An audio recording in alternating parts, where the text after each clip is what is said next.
nightlife. The poems went up in flames. The barman came down and put me out with a tea towel, and there was still just enough of the poem left to actually be able to read it.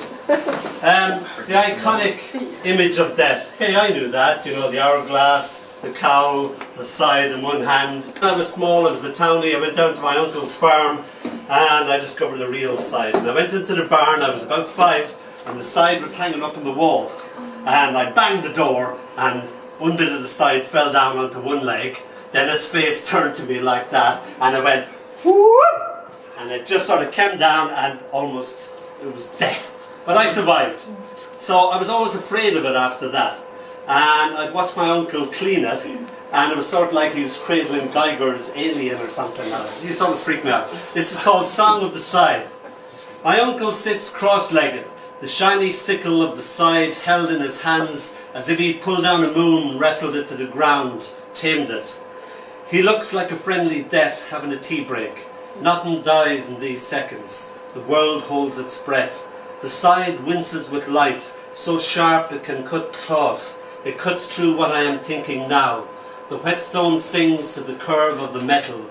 It cuts through time, sharper, sharper each time my mind bleeds. It cuts through each successive second so that each second is separate from the rest. The song of the whetstone sings to the scythe scares me. My uncle takes a horsehair from Dolly's tail so softly she thinks it's still there. The scythe eagerly divides it into two. Dolly whinnies, nuzzles him affectionately. He runs his tongue along the blade. Blood sings in the open air. He sucks it. Perfect. He smiles. Perfect. The world catches its breath. This is called Evening 1918. A mouse peeps out of his left eye, looks about at a sky washed clean with light. Then his sight disappears only to return looking out of his right eye. The scarecrow laughs as if tickled by thought. He stands here staring as summer and its end advances upon him in all its great beauty. His eye now jumps down and scurries along his right arm, perches on the rotten glove of that hand. A sun balanced upon a fingertip.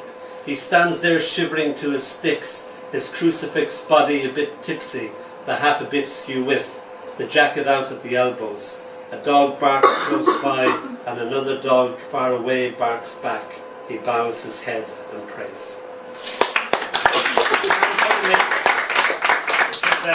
My little girl learning to count. It's called Counting Without Numbers.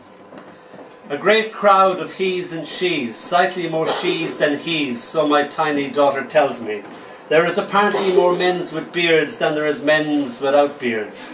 She is at this stage where everything has to be counted, held accountable for itself. Her terminology is still more thans and less thans, an abstract science. Her method is to point and to claim there's one, there's another, and another, and another. This annoys the life out of her mother but delights me. Soon, tired of all this counting, she sleeps softly against my shoulder. Her breath tickles my neck. She, my one and only, 1,000,000 times over.